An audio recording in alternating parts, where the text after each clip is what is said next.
The town called it a sale. She called it survival. He called it something else entirely. When Cord Halloran walked into that smoke-filled gambling hall with a stack of bills and walked out with another man's daughter, Harlan's Creek had its scandal of the decade. They whispered bought. They whispered owned. But up in those mountains, behind cabin walls no one else would ever see, the truth was far more complicated than money changing hands. This is a story about the price of freedom, the cost of choice, and what happens when two people trapped by other people's stories decide to write their own. Stay until the end. You won't believe where this goes. Drop a comment with your city so I can see how far this story travels. The afternoon sun cut through the gambling hall windows in dusty shafts, catching tobacco smoke and making it glow like something holy. It wasn't. Nothing in Murphy's Den was holy, and everyone in Harlan's Creek knew it. Cord Halloran stood just inside the doorway, letting his eyes adjust to the dim interior. He was a big man, not tall exactly, but solid in the way of someone who'd spent years moving rocks and felling trees. His beard was trimmed close, streaked with gray despite him being only 32. His hands hung loose at his sides, calloused and scarred from a decade of mountain living. He didn't belong here. The mountain men rarely came down except for supplies, and they sure as hell didn't walk into Murphy's Den at 2 in the afternoon, looking like they had business to conduct. "Well, hell!" The voice came from the back corner, followed by the scrape of a chair. "Cord Halloran, thought you died up there." Cord's eyes found the speaker, Jack Murphy himself, owner of the establishment and the closest thing Harlan's Creek had to organized vice. Murphy was lean and sharp-featured, with the kind of smile that never quite reached his eyes. "Not dead," Cord said. His voice was rough from disuse. He didn't talk much up on the mountain. "Obviously." Murphy gestured to an empty chair at his table. "Drink? You look like you could use one." Cord didn't move toward the chair. "Heard you're holding Carson Voss's debt."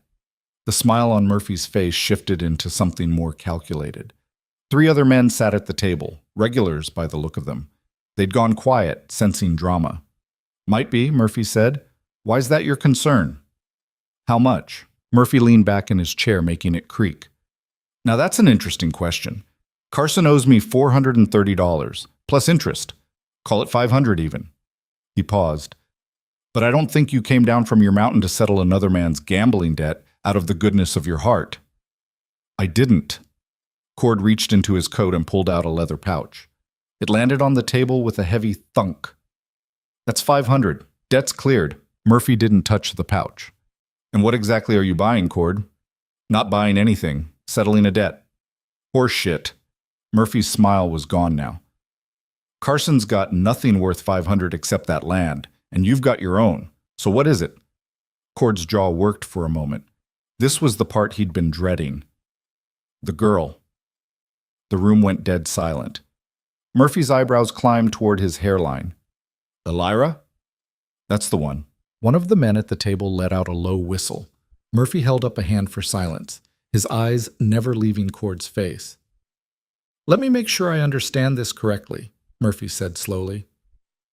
"You're offering $500 to marry Carson Voss's daughter. I'm settling his debt.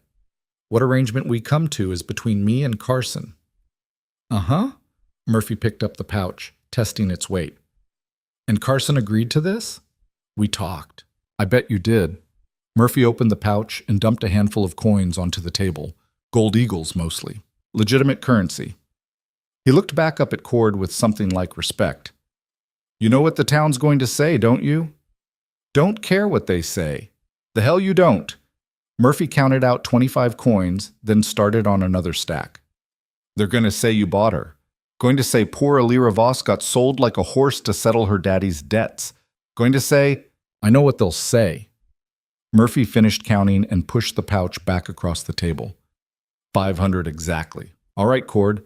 Debt settled. Carson's a free man." He paused. "For whatever that's worth."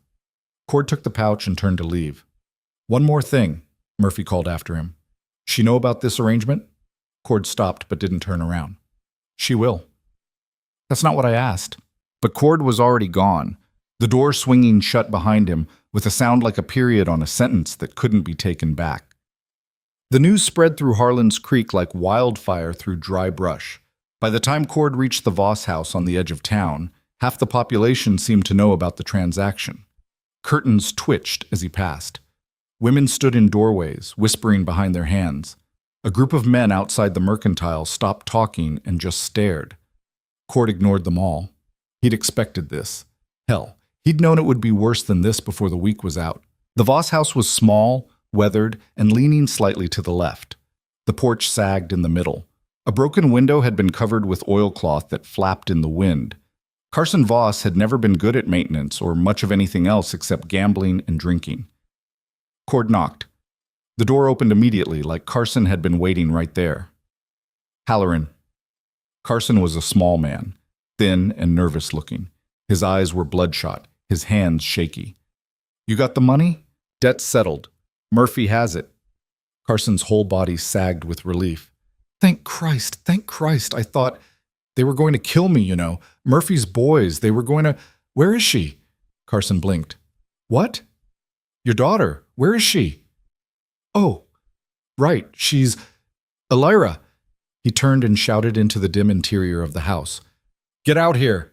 There was a long pause, then footsteps, slow and deliberate. Cord had seen Elira Voss around town before, but always at a distance. Up close, she was different than he'd expected. Younger, maybe 22 or 23, dark hair pulled back in a simple braid, pale skin that suggested she didn't get out much. But it was her eyes that caught him. Dark brown, almost black, and filled with something that looked like carefully controlled terror. She stood in the doorway, looking between her father and Cord. What's happening? This is Cord Halloran, Carson said, his voice taking on a jovial tone that sounded rehearsed. He's going to be your husband. Elira went very still. My what? Husband. He settled my debt with Murphy. $500. In exchange, you're going to marry him. Carson spoke like he was explaining something simple to a child. It's all arranged. Arranged? Elira's voice was flat. You arranged my marriage. Well, I wouldn't put it like... How would you put it? Carson's jovial expression cracked.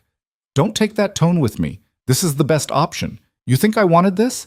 You think I had a choice? Murphy's men were going to... He stopped, ran a hand through his thinning hair. It's done. Be grateful. Grateful. Elira looked at Cord for the first time, really looked at him. Her expression was unreadable. When? Tomorrow, Carson said. Father Williams agreed to do the ceremony at noon. Tomorrow. She laughed, a short, bitter sound. Of course. Wouldn't want to give me time to... What? Run? Kill myself? Change your mind? Elira. But she'd already turned and walked back into the house, her footsteps echoing on the wooden floor. Carson turned to Cord with a weak smile. She'll come around, just nervous, you know, wedding jitters. Cord looked at the small, trembling man in front of him and felt something close to disgust. She have anything to pack? Not much. Clothes, some personal items. I'll make sure she's ready tomorrow. She doesn't look ready. She'll be ready.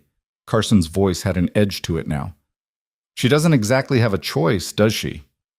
Cord wanted to say something, wanted to point out that everyone had a choice, even if all the options were shit, wanted to tell Carson that he was a coward and a failure and that his daughter deserved better than to be traded like livestock. But he didn't say any of that, because at the end of the day, Cord was the one who'd walked into Murphy's den with $500 and walked out with a bride. He was part of this now, whether he liked it or not. Noon tomorrow, he said instead. Church. We'll be there. Cord nodded and turned to leave. As he walked away from the sagging house, he heard Carson call after him. You're a good man, Halloran, a real good man. Cord didn't respond. Good men didn't do what he'd just done. Good men found another way. The church was packed. Everyone in Harlan's Creek claimed to be God-fearing, but the truth was, most of them only showed up for weddings, funerals, and Christmas. This wedding had drawn a bigger crowd than Christmas. People wanted to see it for themselves, wanted to witness the scandal firsthand so they could talk about it for years to come. Cord stood at the altar in his best clothes, a clean shirt, dark pants, boots that he'd actually polished. His hair was combed back, his beard trimmed. He looked respectable, almost civilized. Inside, he felt like he was standing on the edge of a cliff. Father Williams stood beside him, Bible in hand, looking distinctly uncomfortable. Are you certain about this, son? No, Cord said honestly.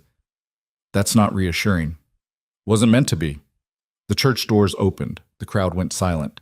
Elira walked in alone. That was the first shock. In Harlan's Creek, brides were given away by their fathers. It was tradition. But Carson Voss was nowhere to be seen. Elira walked down the aisle by herself, head up, eyes forward, moving with a kind of grim determination. She wore a simple dress, gray, not white. No veil, no flowers. Nothing that suggested celebration or joy. The whispers started immediately. "Did you see? Where's Carson? Poor thing, walking alone. Bought like a..." Elira heard every word. Cord could tell by the way her jaw tightened, the way her hands clenched at her sides. But she didn't stop. Didn't look at anyone. Just kept walking until she reached the altar and stood beside him. Up close, he could see she'd been crying. Her eyes were red-rimmed, her face pale, but her expression was set, determined. Whatever she was feeling, she wasn't going to show it to this crowd. Father Williams cleared his throat. "Dearly beloved, we are gathered here today." "Can we skip the speech?" Elira's voice cut through the traditional opening. "Just do the binding part." Williams blinked. Well, it's traditional too. I don't care about traditional. We both know why we're here. Just finish it." In the pews, someone gasped. This wasn't how weddings went. Brides were supposed to be demure, emotional, overcome with joy. They weren't supposed to sound like they were getting a tooth pulled. Williams looked at Cord, who shrugged. "You heard her? Right. Well." Williams flipped through his Bible with shaking hands. "Do you, Cord Halloran, take this woman to be your lawfully wedded wife?" "I do." "And do you, Elira Voss, take this man to be your lawfully wedded husband?"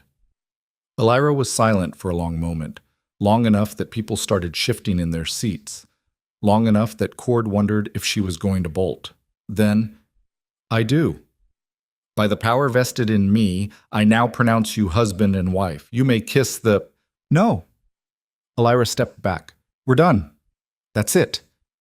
Williams looked like he wanted to argue, but something in Elira's expression stopped him. "Yes. Well, congratulations." Cord offered his arm. Elira looked at it like it might bite her, but eventually she took it.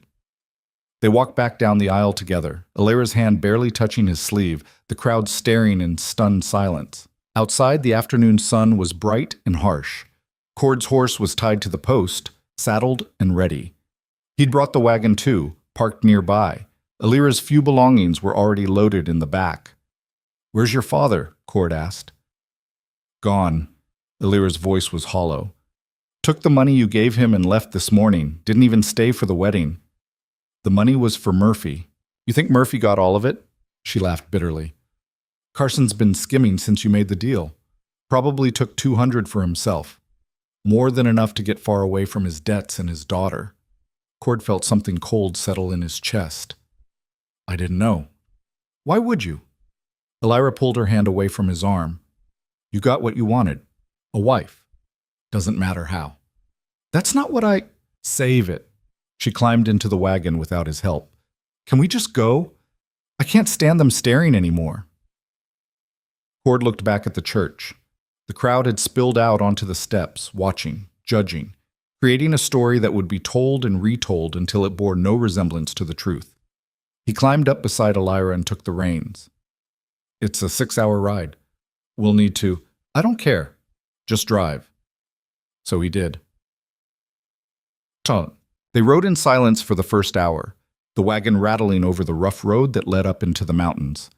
Harlan's Creek disappeared behind them, replaced by pine trees and rocky slopes. The air got colder, thinner. The sounds of civilization faded away.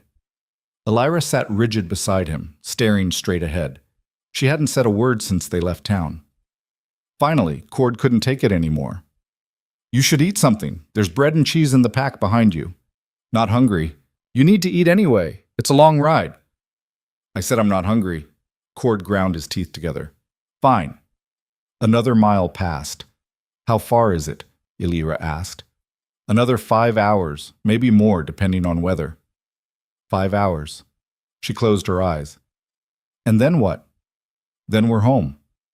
"Your home, not mine." "Our home now," She laughed again, that same bitter sound. Is that what you tell yourself? That this is some kind of partnership? You paid $500. You own me. Just say it. I don't own you. Then what do you call this? Cord pulled the wagon to a stop. Elira tensed beside him like she was expecting violence. Look at me, Cord said. She didn't move. Please. Slowly, Elira turned to face him. Her expression was guarded, defensive, waiting for the blow. I'm not going to hurt you, Cord said. I'm not going to force you to do anything. When we get to the cabin, you'll have your own space, your own room, a lock on the door if you want it. Elira stared at him. Why? Why what? Why did you do this? Why pay all that money for a wife you don't even want? Cord looked away, out at the mountains. Who said I don't want a wife? You're 30-something years old and you live alone on a mountain. If you wanted a wife, you would have found one by now. She wasn't wrong. Cord had been alone for almost 10 years, ever since his brother died and left him the mountain property. He'd had opportunities to marry, women who were interested, but he'd never pursued any of it, preferred the solitude, the simplicity of a life without complications. Until 3 weeks ago, when he'd come down for supplies and heard about Carson Voss's debt, heard what Murphy's men were planning to do to him, heard that Carson was so desperate he'd offered his daughter as collateral, and Cord had thought, not that, anything but that. I knew your mother, he said finally, long time ago. She was kind to me when I was just a kid working the lumber camps, used to sneak me extra food when the foreman wasn't looking. He paused. She died when you were about 12, right? Elira nodded slowly. I remembered thinking she deserved better than Carson, thinking you deserved better than growing up in that house with him. Cord picked up the reins again. When I heard what he was planning to do, I just couldn't let that happen. Not to her daughter. So you bought me instead. I settled a debt. There's a difference. Is there? Elira's voice was softer now, less angry, more confused. Everyone in that church thinks you bought me. Everyone in town will say the same thing. How is that different? Because you have a choice, Cord said. Not today, not right now, but eventually. You can stay. You can leave. You can do whatever you want. I'm not going to stop you. You really expect me to believe that? No, Cord admitted, but it's the truth anyway. He clicked to the horses and the wagon started moving again. They rode in silence for another hour. The sun was starting to sink toward the western peaks, painting the sky in shades of orange and red. The temperature dropped noticeably. You'll need a coat, Cord said, reaching behind the seat. Gets cold up here once the sun sets.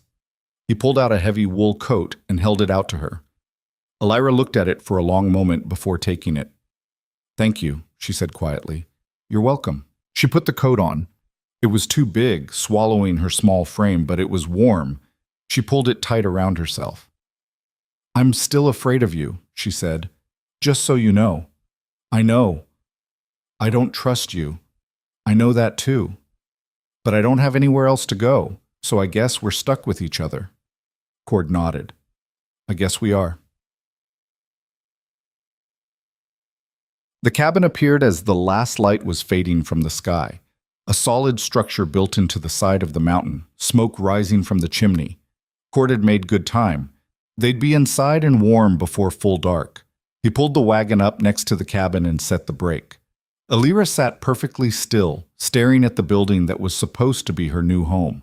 It was bigger than she'd expected. 2 stories, built from thick logs that had been chinked against the weather. A wide porch wrapped around the front. Real glass windows, not just shutters. A barn stood about 50 yards away, and she could hear animals moving inside. Horses. Maybe a cow. It's not much, Cord said, climbing down from the wagon. But it's solid, keeps the weather out. Elira didn't move. Cord came around to her side and held up a hand to help her down. She stared at his hand for a moment, then took it. His grip was firm but gentle. He let go as soon as her feet hit the ground. Come on, he said. I'll show you inside. Get a fire going. The interior was warmer than outside, but still chilly. Cord lit a lamp and the yellow light pushed back the shadows. The main room was simple. A kitchen area with a stove and a table, a sitting area with 2 chairs near the fireplace. Stairs led up to a second floor. Your room's upstairs, Cord said, already moving to the fireplace. Left door at the top. I'm on the right. There's a washroom between them. Water comes from a cistern in the attic. Rainwater mostly, but it's clean. Alira stood in the middle of the room, still wrapped in the oversized coat, looking around like she was taking inventory. Everything was neat, clean, the dishes were washed and put away, the floor was swept. This wasn't the lair of a violent hermit. It was just a house. A lonely house, maybe, but a house. There's blankets on the bed, Cord continued, working to get the fire started. Extra ones in the chest if you need them. Gets cold at night. Chamber pot under the bed, but there's an outhouse about 30 yards behind the cabin if you prefer. Cord, he looked up from the kindling. Why are you doing this? Alira asked. Really? Not the story about my mother, the real reason. Cord sat back on his heels. The kindling caught, flames starting to lick up around the larger logs. I've been alone for almost 10 years, he said slowly. Thought that's what I wanted. Thought I was better off without people. But the truth is, I'm tired of being alone. Tired of eating by myself, sleeping in an empty house, going weeks without hearing another human voice. He looked at her directly. I wanted someone here, someone to share this with. Maybe that makes me selfish. Maybe it makes me a coward for not going about it the proper way. But that's the truth. And if I hate it here, if I hate you, then you'll leave eventually, and I'll be alone again. He turned back to the fire. But at least I'll know I tried. Alira was quiet for a long time. Finally, she said, I'm going upstairs. All right, I'll bring your things up in a minute. He heard her footsteps on the stairs, then the sound of a door opening and closing. Not slamming, just closing, quiet and final. Cord stayed by the fire, watching the flames grow. He told himself he'd done the right thing. Told himself that despite everything, this was better than the alternative. Told himself that maybe, eventually, she'd see that too. But sitting there in the firelight, listening to the silence of the cabin, he couldn't shake the feeling that he'd just made the biggest mistake of his life. Alira's room was small but clean. A bed with a simple frame, a dresser with a cracked mirror, a small table with a chair, a window that looked out over the darkening forest. She sat on the bed and took off the coat. The mattress was firm, the blankets thick and smelling faintly of cedar. She ran her hand over the quilt, handmade, stitched in a simple pattern. Someone had taken care with it. There was a knock at the door. It's Cord. I have your trunk. Alira got up and opened the door. Cord stood there with her small trunk, everything she owned in the world. He brought it in and set it by the dresser. Lock, he said, pulling something from his pocket. For the door, if you want it. He held out a simple iron key. Alira took it slowly. The metal was cold in her hand. It's the only copy, Cord said. You want to keep that door locked? I can't stop you. Won't try. Why would you give me this? Because you're afraid. He said it simply, without judgment. And maybe having that lock will make you a little less afraid. That's worth something. He turned to leave. Cord? He stopped. What do you expect from me? Really? You said you wanted someone here, someone to share this with. What does that mean? Cord was quiet for a moment. I expect you to survive the winter. After that, we'll figure it out.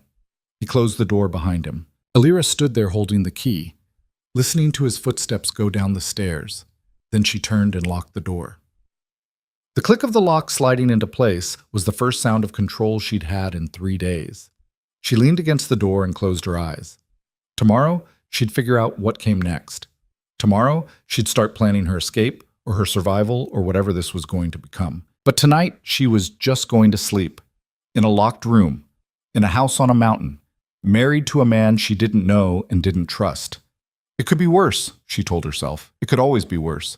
She just hoped she was right. Alira woke to the sound of an axe splitting wood. For a moment, she didn't remember where she was. Then it all came back. The wedding, the ride, the locked door. She sat up quickly, her heart pounding, and looked around the unfamiliar room. Morning light filtered through the window, weak and gray. The axe stopped. Started again. A steady rhythm that echoed off the mountainside. She got out of bed, still wearing yesterday's dress, and went to the window. Below, in the clearing beside the cabin, Cord was working through a pile of logs. He'd already split a considerable amount. The chopped wood was stacked neatly against the cabin wall. As she watched, he set another log on the stump, raised the axe, and brought it down in one clean motion. The log split perfectly. He worked like someone who'd done this 10,000 times. No wasted movement, no hesitation. Elira turned away from the window and looked at her trunk. She should unpack, make some effort to settle in. But the thought of it felt like acceptance, and she wasn't ready for that yet. A knock at the door made her jump. "Breakfast is ready," Cord called through the wood. "If you want it." She heard him walk away before she could answer. Elira unlocked the door and stepped out into the hallway. The smell of coffee and fried bacon drifted up from downstairs. Her stomach growled despite herself. She hadn't eaten since yesterday morning. When she came down, Cord was at the stove, scooping eggs onto 2 plates. He glanced at her, nodded, and went back to his work. No good morning. No questions about how she slept, just a nod, like she was a business partner showing up for work. "Coffee's on the table," he said. "Milk if you want it. No sugar. Don't have any." Elira sat down at the table. The coffee was strong and bitter, but it was hot. She wrapped her hands around the cup and let the warmth seep into her fingers. Cord set a plate in front of her, eggs, bacon, fried bread, more food than she usually ate in a day. He sat down across from her with his own plate and started eating without ceremony. They ate in silence. Elira forced herself to take small bites, even though she wanted to devour everything. She wouldn't give him the satisfaction of seeing how hungry she was. "There's work to do today," Cord said finally, mopping up egg yolk with a piece of bread. "Chickens need feeding, goats need milking, firewood needs stacking, garden needs the last of the harvest pulled before the freeze comes." Elira set down her fork. "And what do you expect me to do?" "Whatever you're capable of." "I don't know how to milk a goat." "Then I'll show you." He finished his coffee and stood up. "Or you can feed the chickens. That's simple enough. Scatter grain, collect eggs. They're in the coop behind the barn." "And if I don't want to do any of it?" Cord looked at her for a long moment. "Then don't. Sit here all day if you want, but the work still needs doing, and I can't do all of it alone. That's why—" He stopped himself. "That's why you needed a wife," Elira finished coldly. "That's why I could use help," Cord corrected. "There's a difference." He walked out, leaving his plate on the table. Elira sat there for another minute, staring at the dirty dishes. Then she stood up, picked up both plates, and carried them to the wash basin. She didn't know why she did it. Spite? Maybe. Or just the fact that sitting alone in an empty cabin felt worse than keeping her hands busy. She washed the dishes, dried them, put them away in the cupboard where they clearly belonged. Then she went outside. The morning air was cold enough to sting. Elira pulled her shawl tighter and looked around. Cord was already at the woodpile, stacking the split logs. He didn't look up when she appeared. The chicken coop was easy to find, a ramshackle structure with wire mesh and a slanted roof. Inside, a dozen hens clucked and scratched at the dirt floor. A rooster eyed her suspiciously from his perch. There was a bucket of grain by the door. Elira picked it up and stepped inside the coop. The chickens swarmed her immediately, pecking at her skirts and shoes. "Get back," she said, trying to scatter the grain like she'd seen people do. Half of it landed on her dress. The chickens didn't care. They fought over every kernel. She found the nesting boxes and started collecting eggs, placing them carefully in her apron. One hen pecked at her hand hard enough to draw blood. Elira jerked back, swearing. "They're territorial about the eggs." She spun around. Cord was standing in the doorway of the coop, watching. "I noticed," Elira said, sucking at the small wound on her hand. "Push them off the nest before you reach under. Gently. They'll move." "Why didn't you tell me that before?" "Figured you'd learn." He turned to leave. "There's a basket inside for the eggs. Apron's going to stain." He was right. By the time she finished and brought the eggs inside, her apron had yellow and white smears all over it. She washed it in the basin, scrubbing hard, trying to get the stains out. They didn't come out completely, but they faded. When she looked up, Cord was leading a goat toward the barn, a fat brown animal that seemed completely unconcerned about being led around on a rope. Elira hung the apron to dry and went back outside. She didn't know why. She could have stayed inside, could have gone back upstairs and locked herself in her room, but something about the way Cord had said, "I can't do all of it alone," stuck with her.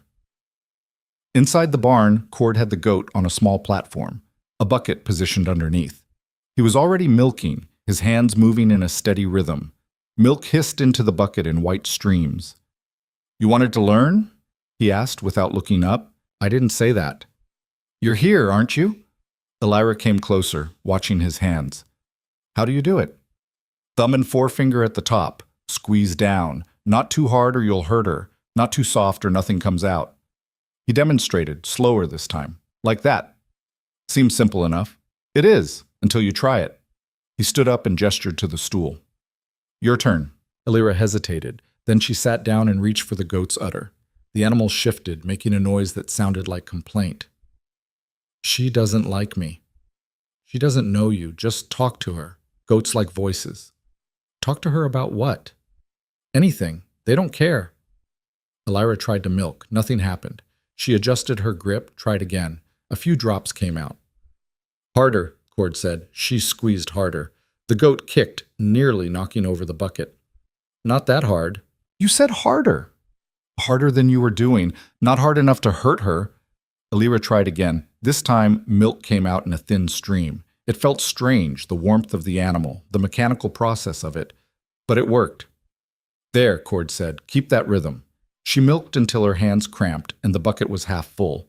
When she stood up, the goat immediately walked away, apparently done with the whole business. Not bad for a first try, Cord said. He picked up the bucket. Tomorrow you'll do it faster. Who says I'm doing it tomorrow?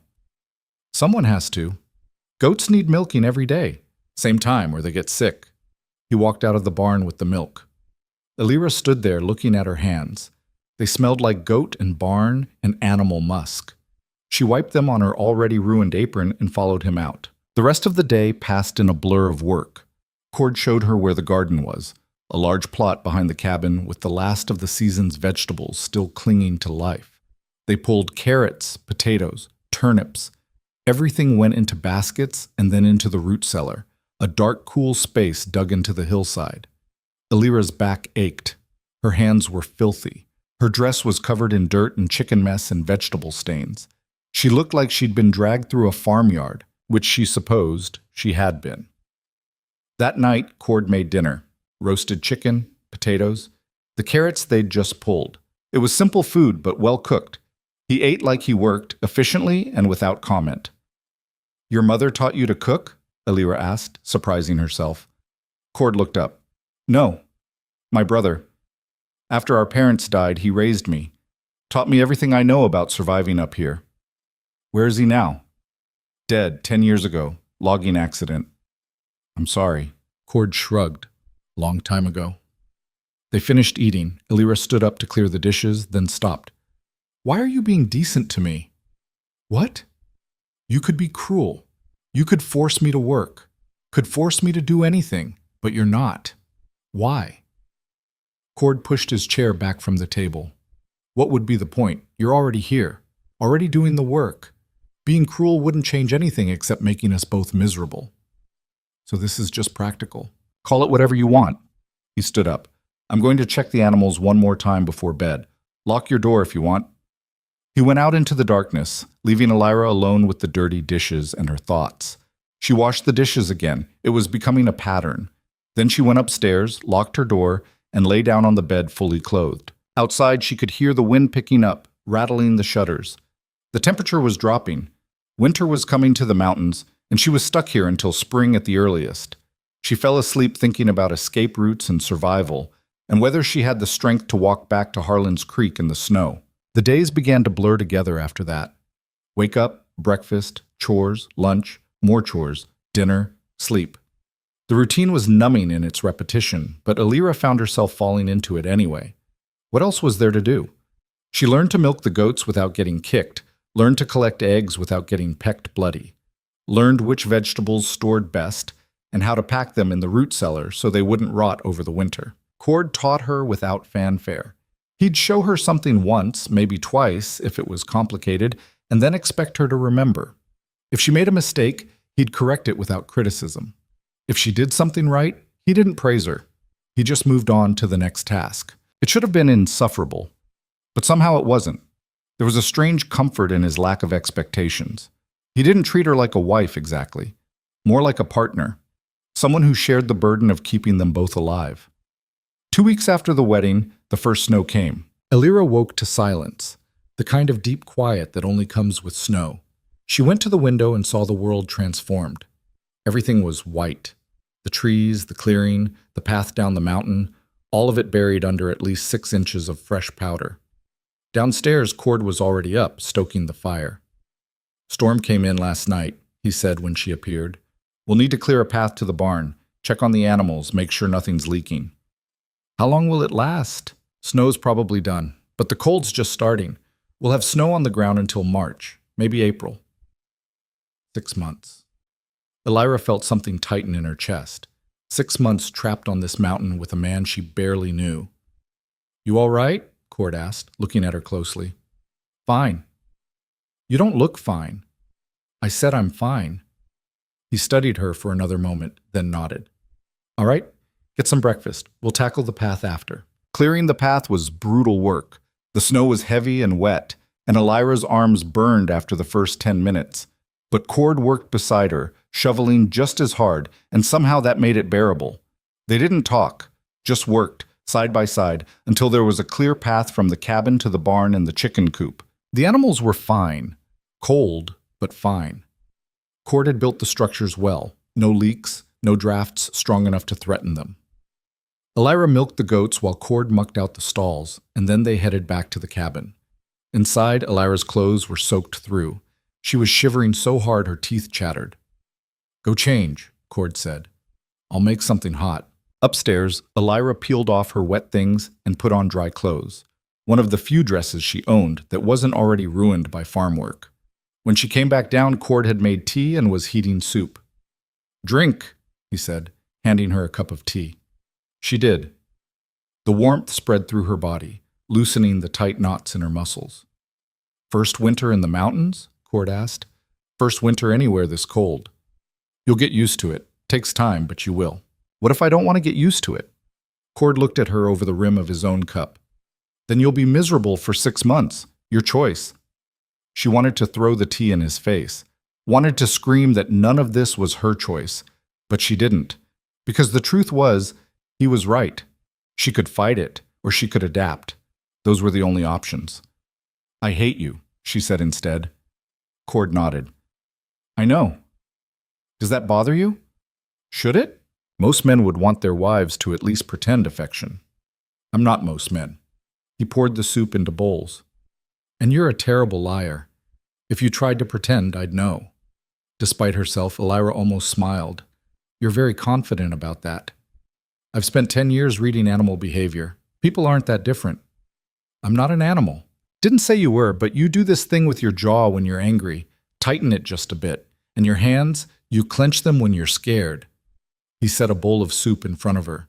"You're not doing either right now, so you're not as angry or scared as you're pretending to be." Elira looked down at her hands. He was right. She hadn't even noticed. "That's irritating," she said. "Probably, but it's useful." They ate their soup. Outside, the wind picked up again, howling around the corners of the cabin. "Storm's not done after all," Cord said, listening. "We'll be snowed in for a few days." "How can you tell?" "That sound. Wind from the north, steady and strong, means more snow coming." Elira looked toward the window. She couldn't see anything except white. "What do we do if we're snowed in?" "Wait it out. We've got food, water, firewood. We'll be fine." "And if we're not fine?" Cord looked at her. "Then we deal with it. But panicking won't help." He was so calm about it, about everything. It should have been reassuring, but instead it made Elira angry again. How could he be so unaffected? How could he just accept everything, the isolation, the danger, the strangeness of their situation, without any visible emotion? "Do you feel anything?" she asked suddenly. Cord blinked. "What?" "Anything, ever. You're like a stone. Nothing seems to touch you." "That's not true. Prove it. Tell me one thing you actually feel."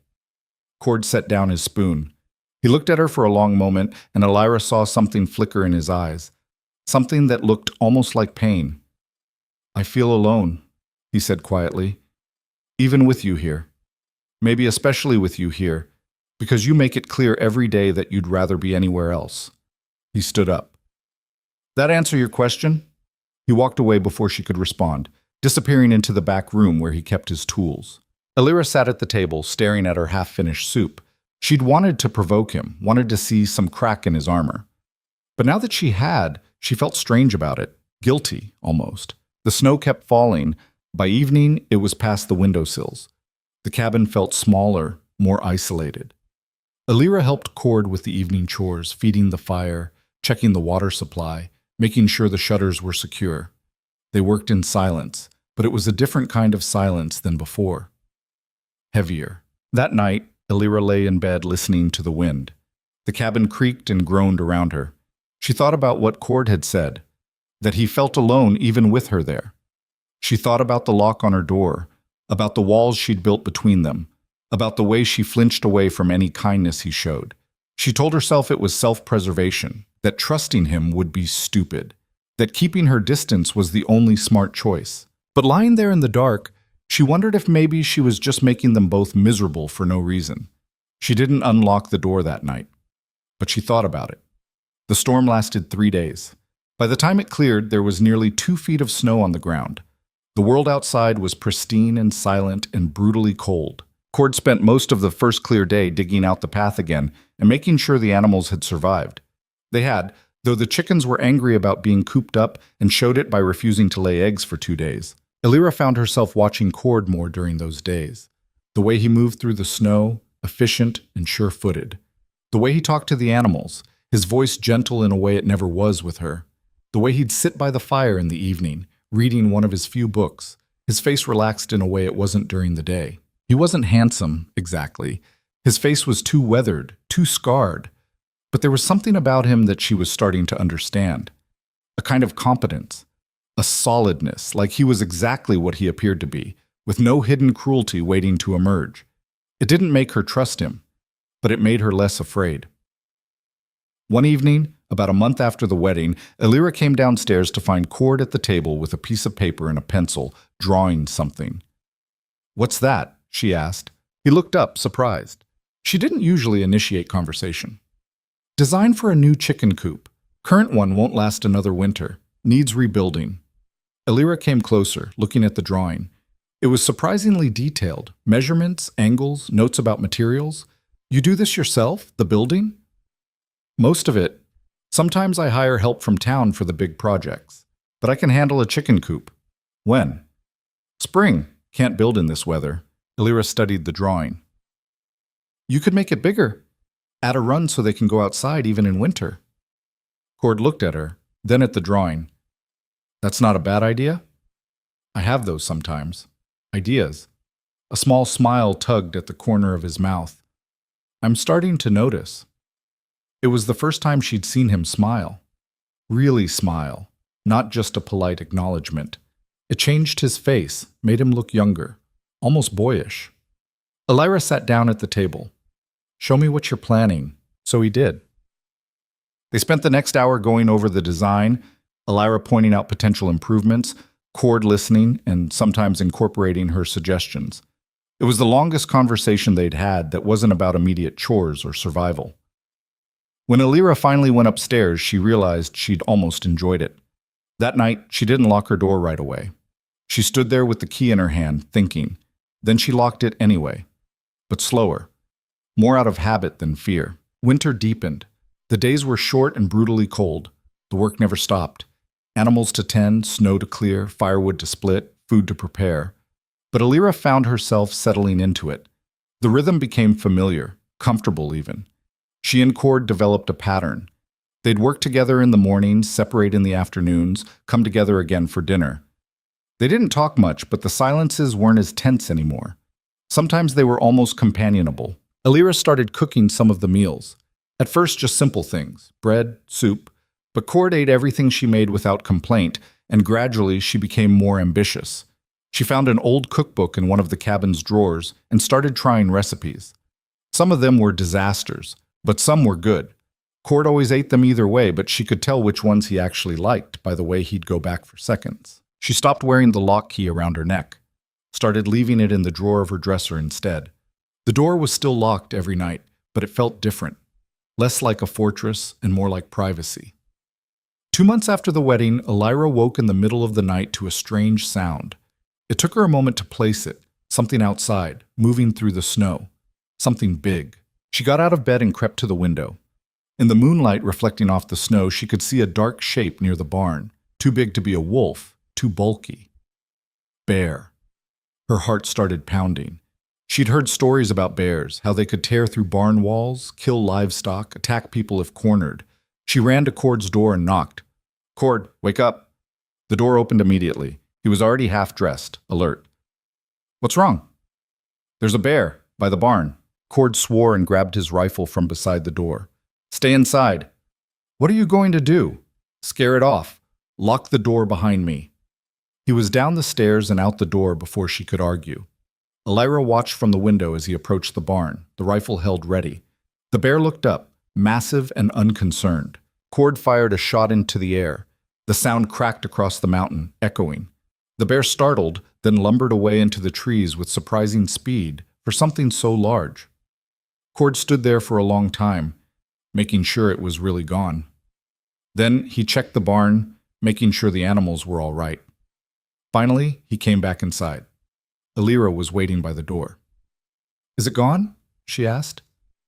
"For now. It'll come back if it smells food. We'll need to reinforce the barn doors."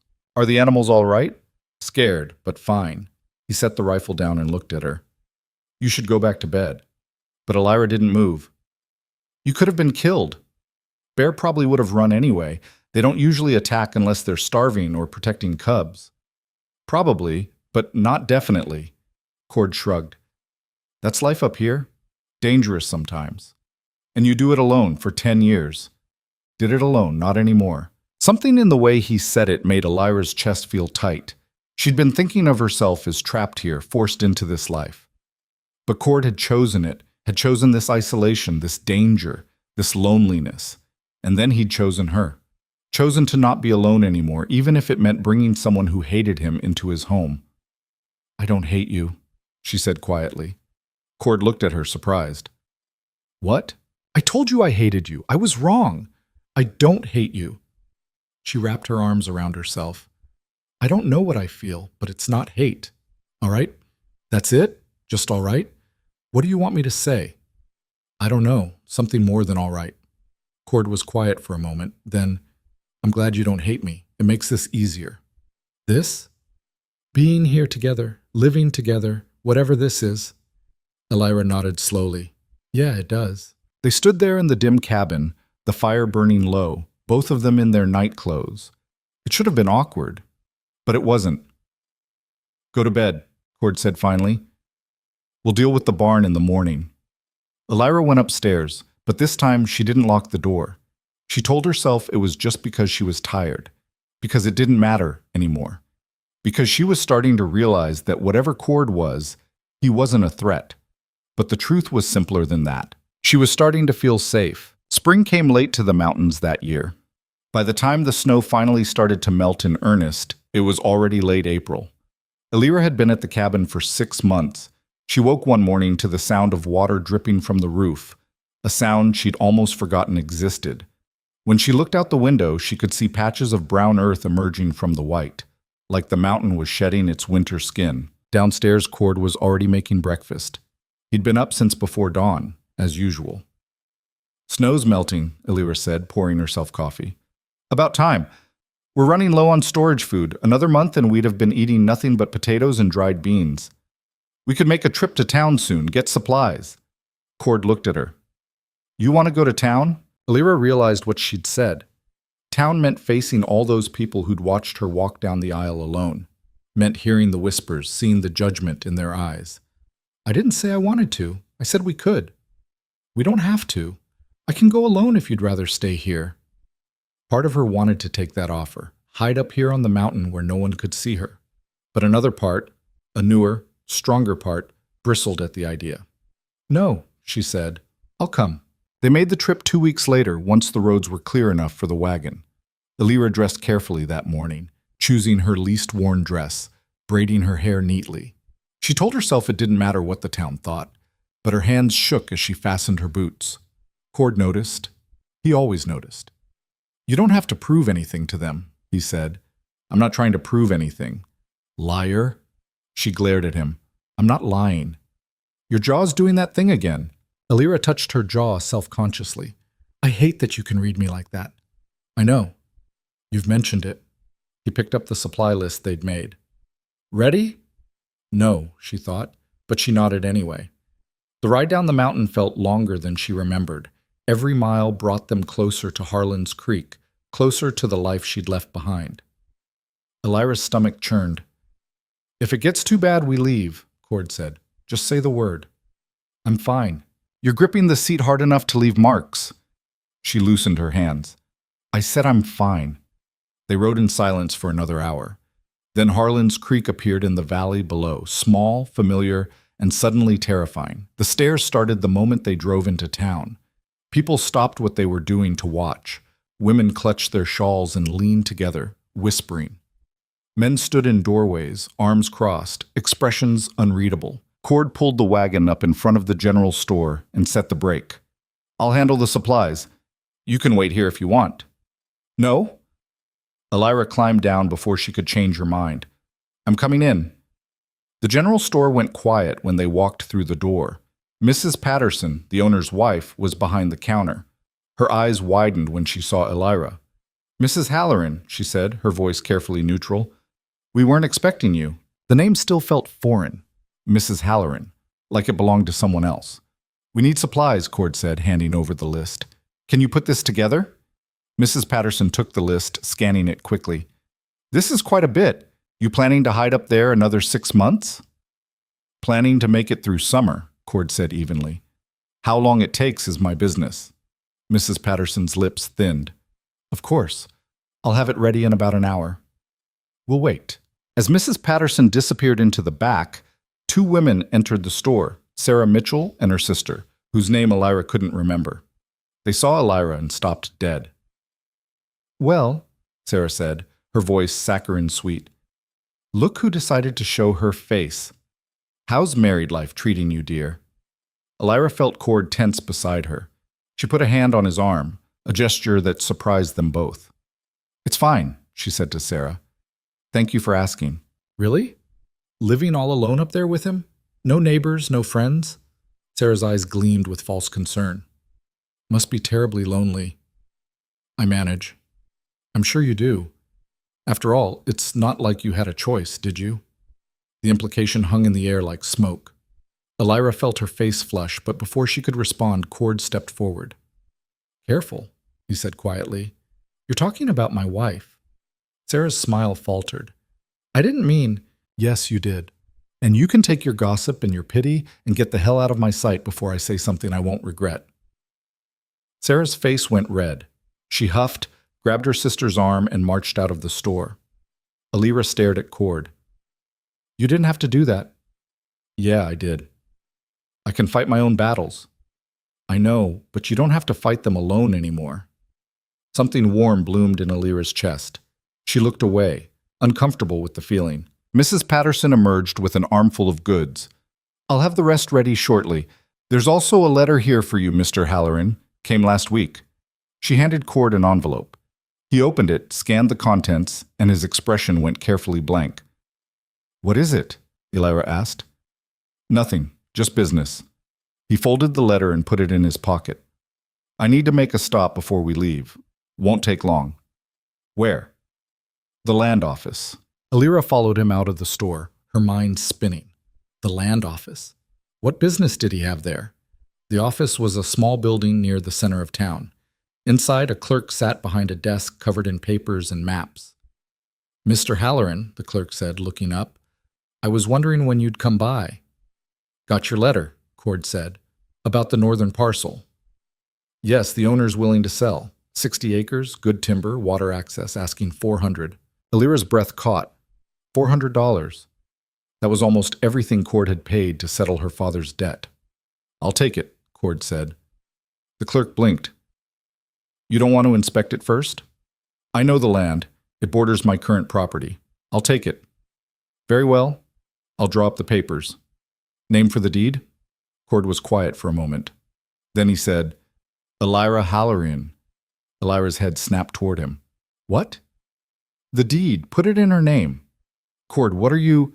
Both our names, then, Cord amended. Joint ownership.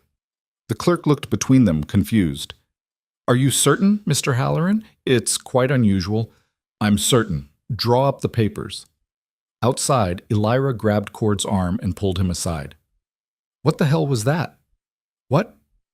You just bought land, expensive land, and put my name on it. Our names. Why? Cord looked at her steadily. Because you work that land same as me. You tend the animals, grow the food, keep us alive through winter. You've earned it. I haven't earned anything. I've just been surviving.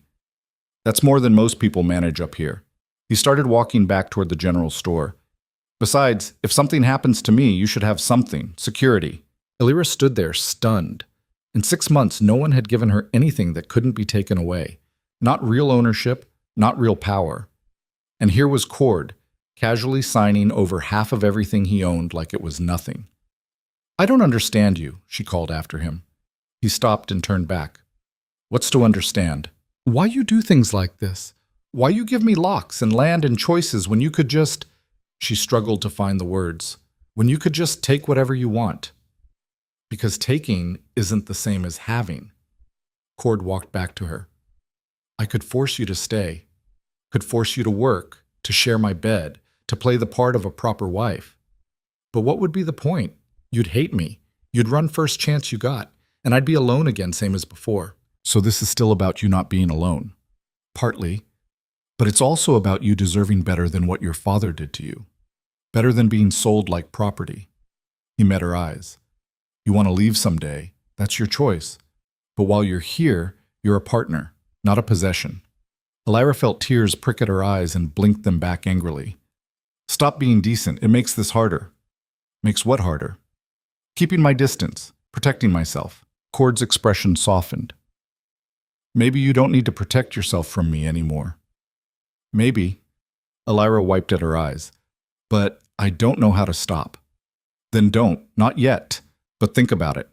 He walked away, leaving her standing in the street with her thoughts in chaos. They finished loading the wagon in silence. Mrs. Patterson had packed everything efficiently, and within the hour they were ready to leave. Cord paid, another small fortune in goods that would see them through summer, and they climbed back onto the wagon. As they drove through town, heading for the mountain road, Elira saw her father. He was standing outside Murphy's den, looking thinner and meaner than she remembered. When he saw the wagon, his eyes locked on Elira. For a moment, neither of them moved. Then Carson Voss smiled. It was not a kind smile. Stop the wagon, Elira said. What? Why? Just stop. Cord pulled the wagon to a halt.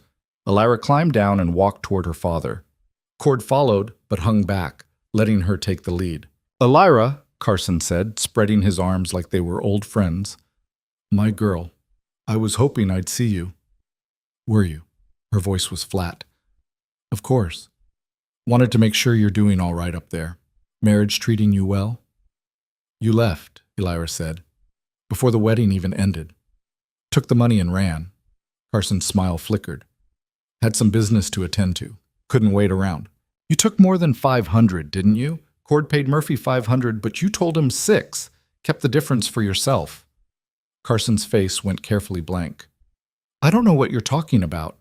Don't lie to me. I'm not stupid. You sold your own daughter and then you stole from the sale. Elira's voice was shaking now, but not with fear, with rage. How much did you take?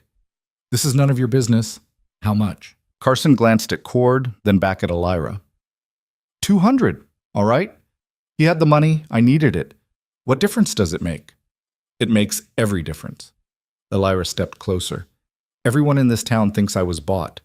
Thinks I'm property, and you let them think it. You made it worse by taking extra money. Made me look like a whore. Watch your mouth. You watch yours. Elira's voice cut like a knife.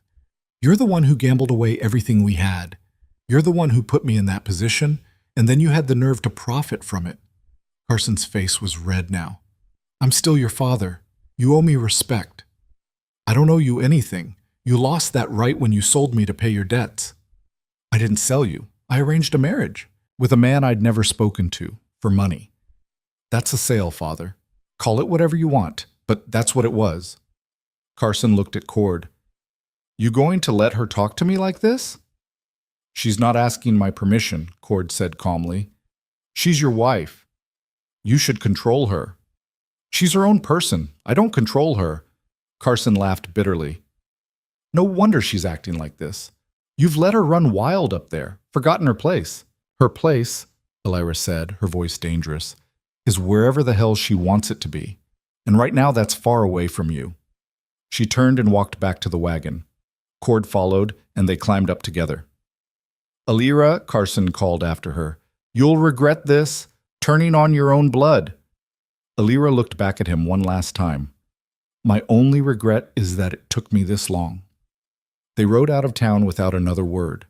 A mile up the mountain road, Cord finally spoke. You all right? No, but I will be. He's a bastard. I know. You handled it well. Did I?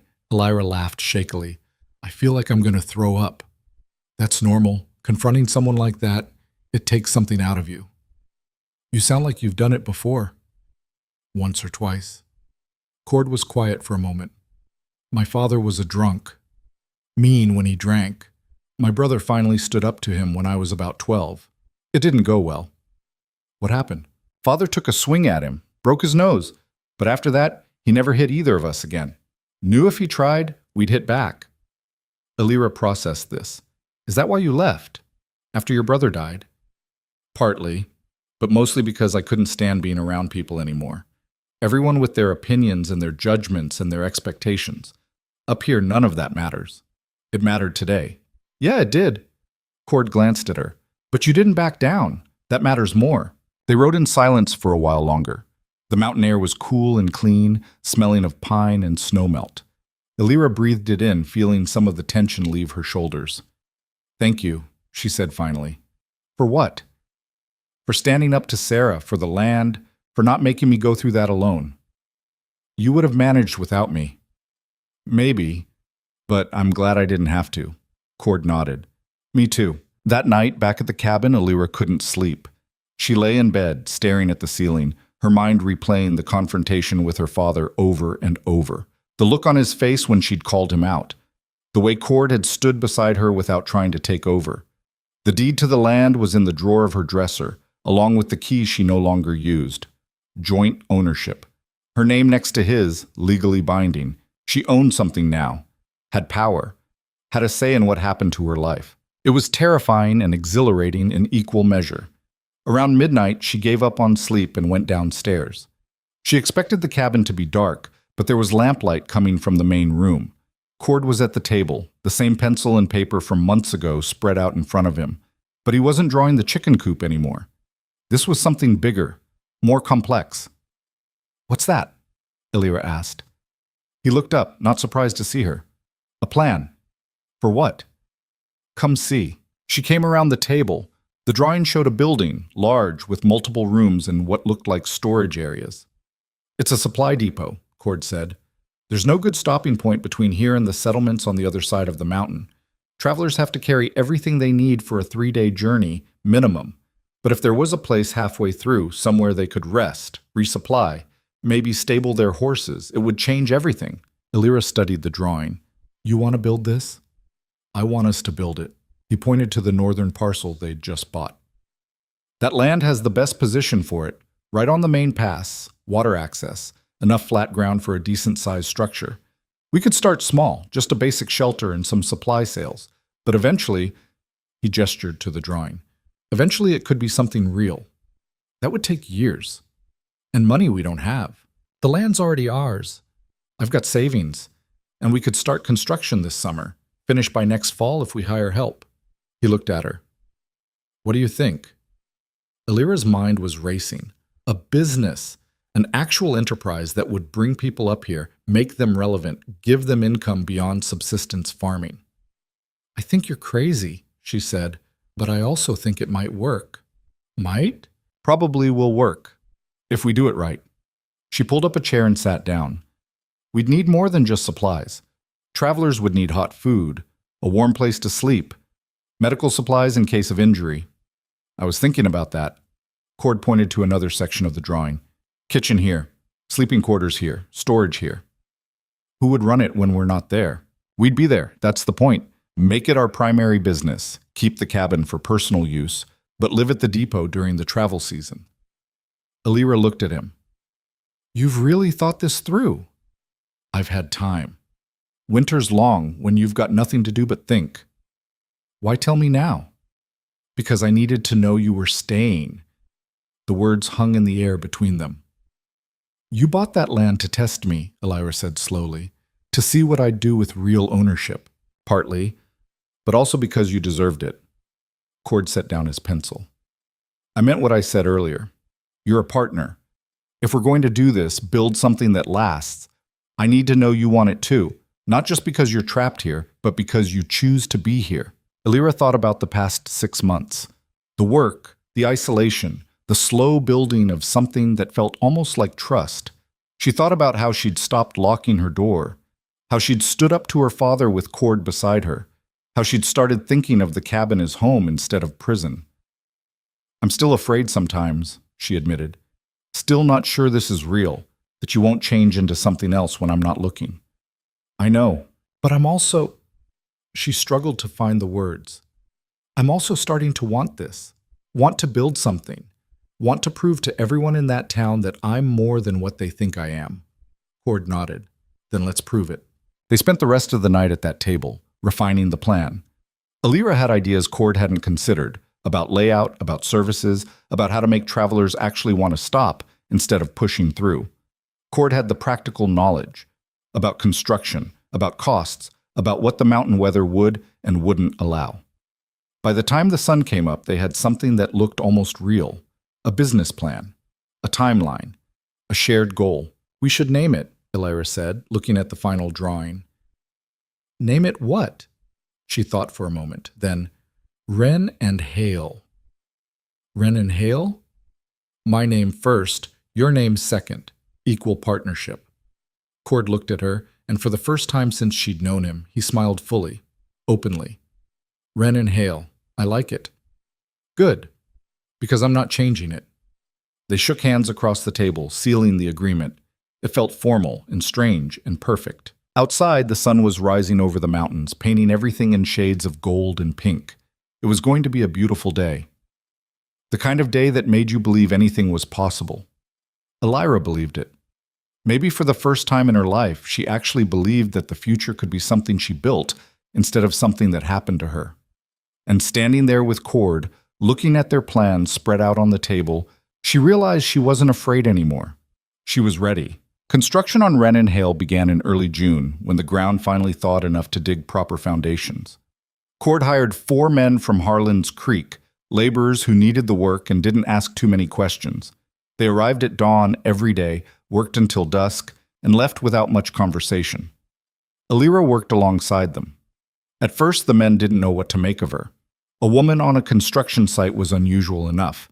A woman who actually knew what she was doing was unheard of. But she learned fast. Within a week, she could frame a wall as well as any of them. Within 2, she was giving orders that the men actually followed. You're good at this, Cord said one evening, watching her sketch out the kitchen layout. Don't sound so surprised. I'm not, just observing. Alira looked up from her drawing. I've been thinking about the supply inventory. We should stock more medical supplies than you planned. Travelers get injured up here all the time. If we can treat minor wounds, set broken bones, that becomes part of our reputation. You know how to do that? Treat injuries? My mother did. She was the closest thing Harlan's Creek had to a doctor for years. I watched her work. Alira's expression softened at the memory. She would have liked this, what we're building. I think she would have liked you. She knew me. I was her daughter. I mean who you've become, not who you were forced to be. Alira set down her pencil. Over the past months, Cord had gotten better at saying things that cut right through her defenses. She didn't know if she loved it or hated it. Stop doing that, she said. Doing what? Seeing more in me than I see in myself. That's not what I'm doing. I'm just seeing what's actually there. He stood up. I'm going to check the foundation before it gets too dark. You coming? She followed him outside. The depot was taking shape faster than Alira had expected. The main structure was up, walls framed and partially shingled. The storage room was almost finished. In another month, maybe 2, they'd have something functional.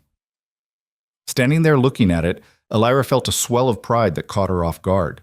This was hers, not given to her, not inherited, not taken. Built with her own hands and her own vision.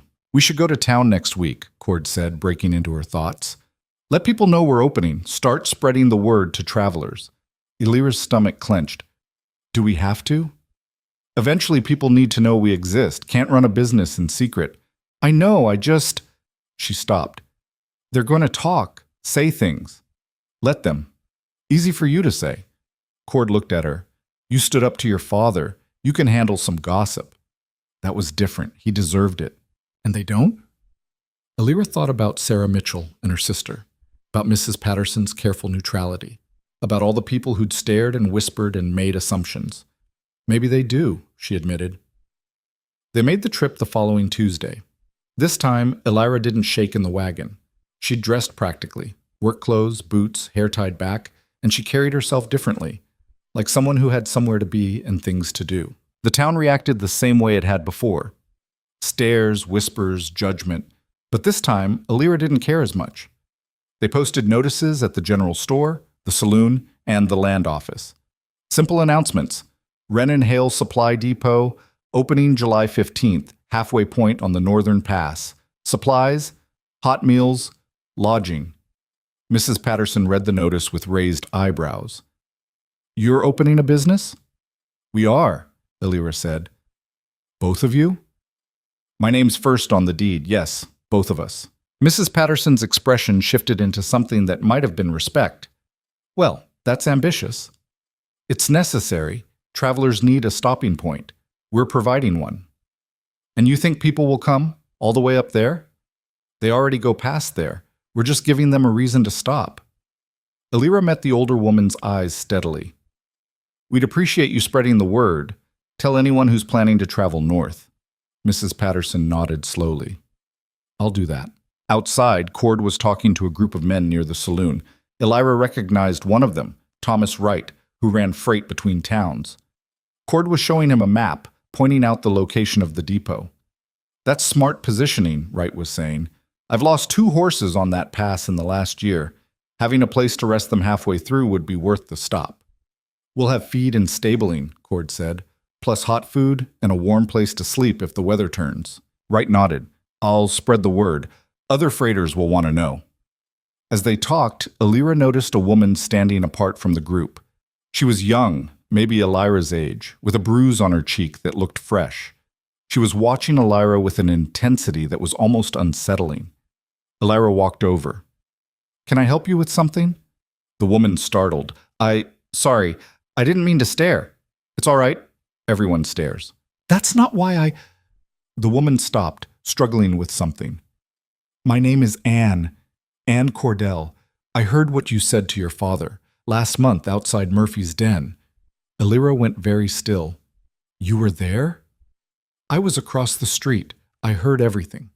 Anne's voice dropped lower. "What you said about him selling you, about not owing him anything, I needed to hear that." "Why?" Anne touched the bruise on her cheek self-consciously. "My husband. Sometimes he gets angry, says I owe him, that I'm his property because we're married."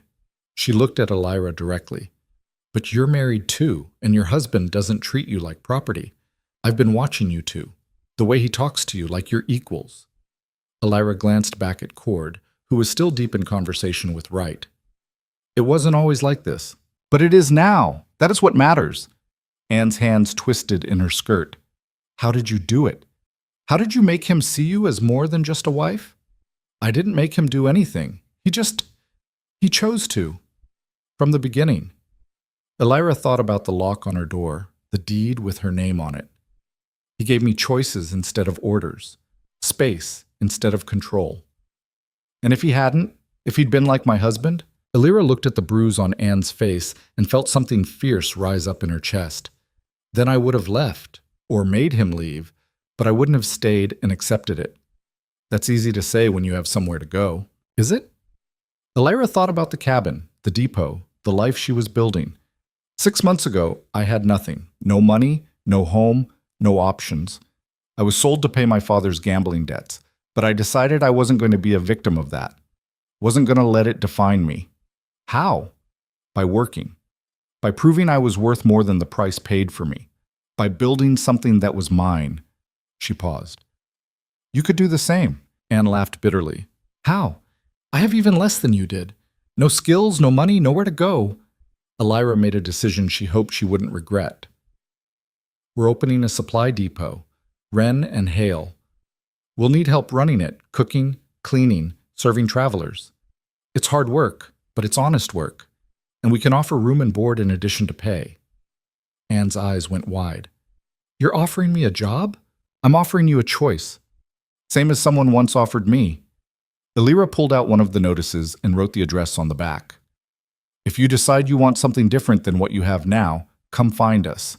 The offer stands. Anne took the paper with shaking hands. My husband won't like this. Then don't tell him until you're ready to leave. Elira lowered her voice. But if you stay, know that you're choosing to. And if you leave, know that you're not running away. You're running towards something better. Anne nodded, tears in her eyes. Thank you. She disappeared into the crowd before Elira could respond. Cord appeared at Elira's elbow. What was that about? Possibly something good. Possibly a complication we don't need. Care to elaborate? I might have just hired someone.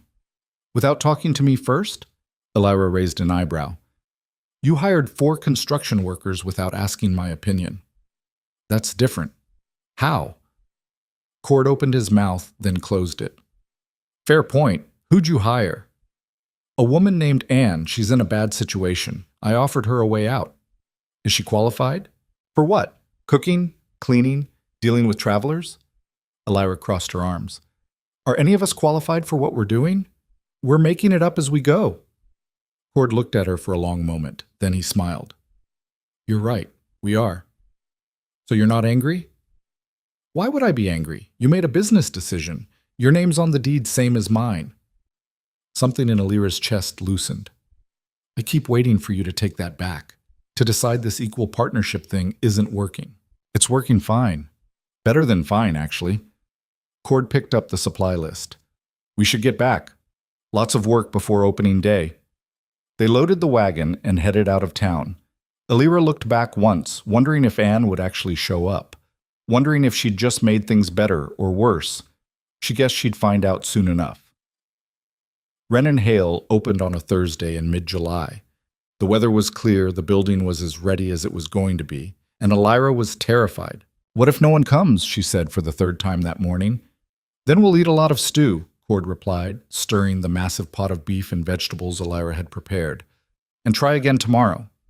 That's not helpful. It's realistic. The first travelers arrived around noon, a family heading north to the settlements, looking exhausted and grateful for a place to rest. Elira served them stew and bread, while Cord helped the father stable their horses. The children ate like they hadn't seen hot food in days. This is wonderful, the mother said, almost crying with relief. We didn't think we'd find anything until we reached Cooper's Landing. That's still another 2 days. That's why we're here, Elira said. How long do you need to rest? Just an hour or 2, enough for the children to eat and the horses to recover. By the time the family left, 2 more groups had arrived. Freighters who'd heard about the depot from Thomas Wright. They paid for stabling and supplies, and one of them bought enough dried goods to see him through the next leg of his journey. By evening, Elira had served 14 people. Cord had stabled 8 horses and sold supplies to 6 different groups. The cash box had actual money in it. We did it, Elira said, staring at the coins and bills. We actually did it. First day's luck, Cord said, but he was smiling. Let's see if it holds. It held.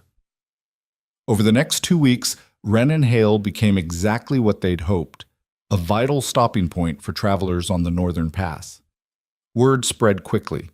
Freighters told other freighters, families told other families. Within a month, they had regular customers. And then Anne showed up. Elira was in the kitchen when she heard the knock. She opened the door to find Anne standing there with a small bag and a black eye that was fresh enough to still be swelling. I'd like to take you up on that job offer, Anne said quietly, if it's still available. Elira pulled her inside. What happened? I told him I was leaving. He didn't take it well. Anne touched her eye gingerly, but I left anyway. Walked all night to get here. Cord appeared in the doorway, took one look at Anne's face, and his expression went dark. Did he follow you? I don't think so. He was passed out drunk when I left. But he might come looking. He might. Anne's voice was steady, despite her fear. I can leave if that's a problem. No, Elira said firmly. You're staying. Let him come. We'll deal with it. Cord looked at her. You sure about that? Completely. He nodded. All right. Anne, welcome to Wren and Hale. There's a spare room upstairs. It's not much, but it's warm and the door locks. Anne's eyes filled with tears. Thank you. She settled in quickly. Within days, it was like she'd always been there.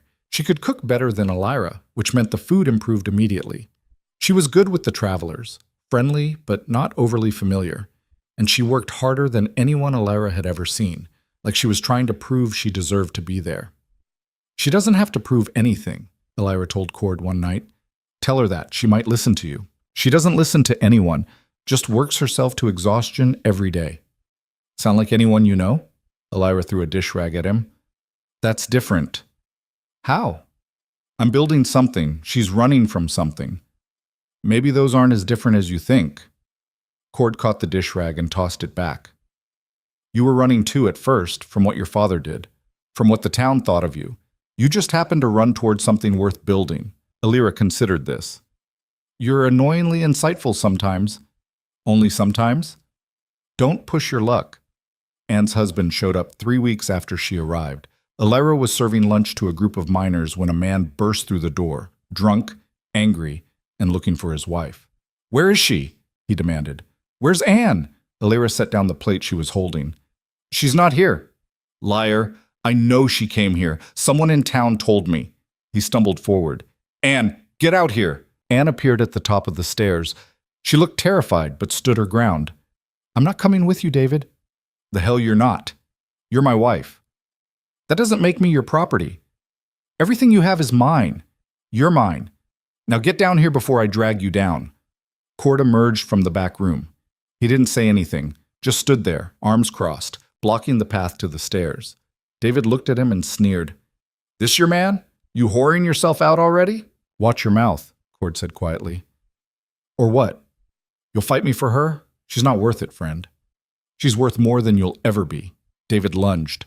It was clumsy, drunken, easy to avoid. Cord sidestepped and let David's momentum carry him past.